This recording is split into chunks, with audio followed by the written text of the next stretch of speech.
హారిక గారిని కలవాలనే ఉద్దేశంతో ఇక్కడికి రావడం జరిగింది. ఎందుకంటే కానీ వాళ్ళపైన జరిగినటువంటి దాడి గురించి రాష్ట్ర ప్రజలకు అందరికీ కూడా తెలుసు. మేము ఎప్పుడు మచిలీపట్నంకి వచ్చినా, గుడివాడకు వచ్చినా, మేము చేసే ప్రతి కార్యక్రమంలో మాతో పాటు వాళ్ళు కూడా పాల్పంచుకునే వాళ్ళు. చాలా దగ్గరగా నేను వాళ్ళని చూడడం జరిగింది.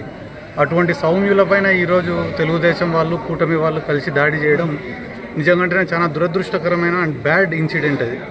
ఎందుకంటే కానీ ఒక పక్కన వాళ్ళే 100 మంది వచ్చి కేవలం భార్యాభర్తలు ఇద్దరే ఉన్న సమయంలో వాళ్ళపైన దాడి చేయడమే కాకుండా మళ్ళీ తిరిగి వాళ్ళపైన కేసులు కట్టడం అనేది, ఇది ఎటువంటి ఇండికేషన్ ఇస్తున్నారు రాష్ట్ర ప్రజలకు అనేది అందరూ కూడా ఆలోచించాల్సినటువంటి అవసరం ఉంది. ఎందుకంటే రాష్ట్ర ప్రజలు అంటే కానీ తెలుగుదేశం వాళ్ళు, జనసేన వాళ్ళు, వైసీపీ వాళ్ళు మాత్రమే కాదు, ఈ సమాజంలో న్యూట్రల్ పబ్లిక్ కూడా ఉంటారు. లాయర్లు, డాక్టర్లు, ఇంజనీర్లు, మేధావులు, చదువుకునే వాళ్ళు, వాళ్ళందరూ కూడా గమనిస్తున్నారు ఈరోజు కూటమి ప్రభుత్వం ఎటువంటి పరిపాలన చేస్తుంది, ఎంత హింసిస్తున్నారు అని. వైఎస్ఆర్ కాంగ్రెస్ పార్టీ 5 ఏళ్ళు అధికారంలో ఉన్నప్పుడు ఎన్ని సంక్షేమ కార్యక్రమాలు చేసినా, ఎన్ని అభివృద్ధి కార్యక్రమాలు చేసినా, సచివాలయాల్లో లక్షల మందికి ఉద్యోగాలు ఇచ్చినా, వాలంటరీ లాంటి సిస్టమ్ తెచ్చి పేదవాడి దగ్గరికి ప్రభుత్వాన్ని తీసుకొని పోయినా, వాటి దేని గురించి తెలుగుదేశం పార్టీ ఒక్కరోజు కూడా అభినందిస్తూ మాట్లాడలే. ఎంతసేపు మాట్లాడినా జగన్మోహన్ రెడ్డి ఒక రాక్షసుడు, ఈ రాష్ట్రంలో ప్రజల్ని ఇబ్బంది పెడుతున్నాడు, ఇదే చిత్రీకరించి ఓట్లు అడిగినారు. కానీ ఒకసారి ఓట్లు వేసిన తర్వాత ఈరోజు రాష్ట్ర ప్రజలందరూ కూడా ఆలోచిస్తున్నారు, ఏందిరా ఈ దరిద్రం. పోలీస్ స్టేషన్కి పోతే పోలీసులు తప్పు చేసిన వాడిని వదిలిపెట్టి ఎవడైతే బాధితున్నాడో వాడిపైన కేసులు నమోదు చేస్తున్నారు. ఒక రిజిస్టర్ ఆఫీస్కి పోతే కూడా ఒక ఎమ్మెల్యే ఫోన్ చేస్తే తప్ప రిజిస్ట్రేషన్ అయ్యే పరిస్థితి లేదు. ఒక రెవెన్యూ ఆఫీస్కి పోతే కూడా ఒక ఎమ్మెల్యే ఫోన్ చేస్తే తప్ప పాస్బుక్లు ఇచ్చే పరిస్థితి లేదు, ఆన్లైన్లు చేసే పరిస్థితి లేదు. ఇంత దుర్మార్గమైన పాలన ఏందిరా. ఒక పక్కనేమో ఉచిత ఇసుక అని చెప్పి ఇసుకను అమ్ముకుంటున్నారు. వీటిని ఎవరైనా ప్రశ్నిస్తే కానీ వెంటనే వాటిపైన కేసులు కడుతున్నారు. ఎందుకు ఇవన్నీ కూడా మీకు వివరించి చెప్తున్నానంటే, ప్రతిపక్షం అనేది ఉండకూడదు, ప్రశ్నించే గొంతు అనేది ఈ రాష్ట్రంలో ఉండకూడదు. కాబట్టి భయపీయాలంటే వైసీపీ వాళ్ళపైన దాడులు చేయాలా, ఎక్కడైనా వైసీపీ వాడు తిరిగి దాడి చేస్తే వాళ్ళపైన కేసులు కట్టాలా అనే ఒక దురుద్దేశంతోనే మొన్న గుడివాడలో జరిగిన ఇన్సిడెంట్ దీనికి ఒక ఉదాహరణ. ఎందుకంటే జెడ్పీ చైర్మన్ గారి ప్రోటోకాల్ ఏమి అంటే, జెడ్పీ చైర్మన్కి రక్షణ లేకపోతే, ఒక బీసీ మహిళకు రక్షణ లేకపోతే, పక్కనే నాగరాజు అని చెప్పి ఆయన కూడా ఒక జెడ్పీటీసీ గారి భర్త, జెడ్పీటీసీ వల్ల భర్త, ఆయన పైన యాదవ సామాజిక వర్గానికి సంబంధించిన ఆయన పైన దాడి చేసినారు. ఇంత ఓపెన్గా వీడియోస్ ఉన్నాయి. ఈ వీడియోస్ని మళ్ళీ సోషల్ మీడియాలో వాళ్ళే సర్క్యులేట్ చేస్తున్నారు టీడీపీ వాళ్ళు. ఇన్ని ఎవిడెన్స్లు ఉన్నాయి, కేసులు పెట్టడం లేదంటే రేపు ఈ రాష్ట్రంలో హత్యలు జరిగినా, వేరే దాడులు జరిగినా రక్షణ ఏముంది అని చెప్పి ఈరోజు కూటమి ప్రభుత్వాన్ని రాష్ట్ర ప్రజలు ప్రశ్నిస్తున్నారు. సో డెవలప్మెంటో కాదు, రాజకీయం అంటే గాన మొట్టమొదటి వచ్చేది లా అండ్ ఆర్డర్ని కంట్రోల్లో పెట్టడం, ప్రజలకు రక్షణ ఇవ్వడం.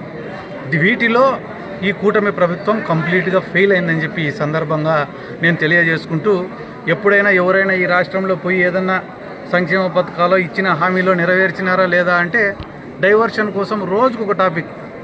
దాంట్లో తిరుమల వెంకటేశ్వర స్వామిని కూడా వాడుకున్నారు, కల్తీ లడ్డు అన్నారు, ఒకరోజు లిక్కర్ స్కామ్ అన్నారు, ఒకరోజు ఆడదాం ఆంధ్ర అన్నారు, ఒకరోజు మైనింగ్ స్కామ్ అన్నారు. ఒక్కదానికి కూడా ఎవిడెన్స్లు ఉండవు. 2017లోనో 18లోనో ఎప్పుడో ఎక్కడో ఏదో ఒక చిన్న గ్రామంలో గొడవ జరిగితే ఆ కంప్లైంట్ని కూడా తీసుకొని వచ్చి ఈరోజు వైఎస్ఆర్ కాంగ్రెస్ పార్టీ పైన కేసులు కట్టే పరిస్థితి. ఒక సామాన్యమైన సోషల్ మీడియా కార్యకర్త వైఎస్ఆర్ కాంగ్రెస్ పార్టీకి ఒక లైక్ కొట్టినాడని చెప్పి దానిపైన కేసులు కట్టే పరిస్థితి. ఈరోజు మొత్తం రాష్ట్రంలో ఉండే వైసీపీ వాళ్ళు, నిజం చెప్తానా, 2024 ఎలక్షన్ రిజల్ట్ వచ్చిన రోజున రాష్ట్రంలో వైఎస్ఆర్ కాంగ్రెస్ పార్టీ కార్యకర్తలందరూ కూడా డీలా పడిపోయినారు. ఏందిరా ఇట్లా ఓడిపోయినాం, ఏందిరా మన పరిస్థితి, రాజకీయాల్లో ఉందామా సాలించుకుందామా అని ఒక డీలా పడే పరిస్థితిలో ఉన్నారు. కానీ ఇప్పటికి సంవత్సరం కాలే, తెలుగుదేశం వాళ్ళు పెట్టిన ఇబ్బందికి, కూటమి ప్రభుత్వం వాళ్ళు పెట్టిన ఇబ్బందులకు ఈరోజు వైఎస్ఆర్ కాంగ్రెస్ పార్టీలో ఎంత చైతన్యం వచ్చిందిరా అంటే, ఒంట్లో ప్రాణం ఉంటే చాలరా జగన్మోహన్ రెడ్డిని ముఖ్యమంత్రిని చేసుకొని అవతలోడిని, మనల్ని ఇబ్బంది పెట్టినోడిని తొక్కినాకనే చచ్చిపోదామనేంత యూనిటీని తీసుకొచ్చింది కూడా ఈ కూటమి ప్రభుత్వం వాళ్ళే. నేను ఊరికైనా చెప్పడం లేదన్నా, ఏ గ్రామానికన్నా నిరుత్సాహంతో డీలా పడిపోయిన ప్రతి ఒక్క వైఎస్ఆర్ కాంగ్రెస్ పార్టీని ఈరోజు లేపి మళ్ళా ఉత్తేజపరిచినది ఈ కూటమి వాళ్ళే అని చెప్పి ఈ సందర్భంగా నేను తెలియజేసుకుంటూ, ఎన్ని కేసులు పెట్టుకున్నా, ఎన్ని అరెస్టులు చేసినా కూడా ఈరోజు వైసీపీ వాళ్ళైతే కానీ డిసైడ్ అయి ఉన్నారు, జగన్మోహన్ రెడ్డి గారి కోసం కష్టపడాలా, రాష్ట్రంలో మళ్ళా ఒకసారి మంచి పరిపాలన తీసుకొని రావాలని చెప్పి అనుకుంటున్నారు. కాబట్టి ఈరోజు మేము కూడా ఆ కుటుంబంలో ధైర్యాన్ని నింపాలనే ఉద్దేశంతో పెడన నియోజకవర్గానికి పోవడం జరిగింది.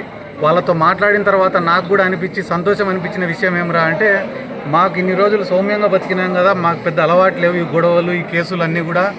కానీ ఈరోజు మీరందరూ చెప్పిన ధైర్యానికి ఇంకా ఇటువంటి 10 కేసులైనా ఎదుర్కొనేదానికి సిద్ధంగా ఉన్నాం, కానీ జగన్మోహన్ రెడ్డిని గెలిపించుకుంటామని వాళ్ళు చెప్పిన మాట నాకు నిజంగానే చాలా సంతోషం అనిపించింది. Thank you. Hit TV app, ఇందులో short news, live news, entertainment shows, movies, digital magazines తో పాటు మీ జిల్లా వార్తలను కూడా ఫ్రీగా చూడొచ్చు. ఇంకెందుకు ఆలస్యం, వెంటనే హిట్ టీవీ యాప్ ని డౌన్లోడ్ చేసుకుని ఫ్రీగా ఎంటర్టైన్మెంట్ పొందండి. Hit TV app. Hit TV app. Please download hit TV app. Hit TV app ని ఫ్రీగా డౌన్లోడ్ చేసుకుని ఎంజాయ్ చేయండి. మీకు నచ్చిన ఎంటర్టైన్మెంట్ కోసం హిట్ టీవీ యాప్ ని ఫ్రీగా డౌన్లోడ్ చేసుకుని ఎంజాయ్ చేయండి. హిట్ టీవీ యాప్ ని డౌన్లోడ్ చేసుకుని ఆస్వాదించండి, ఆశీర్వదించండి. ఇంతమంది సెలబ్రిటీలు హిట్ టీవీ యాప్ ని డౌన్లోడ్ చేసుకోండి అని చెప్తున్నారంటే ఎంత మంచి యాప్ ఆలోచించండి. అమెరికా అమెరికా అమెరికా అమెరికాలో చదవాలనుకునే వాళ్ళకి విశ్వసనీయమైన పేరు మన శౌర్య కన్సల్టెన్సీ. UK లో 1 year masters, UK లో 1 year masters, 2 years work permit up to 5 years visa. Contact Saurya Consultancy. Contact 89851 89851.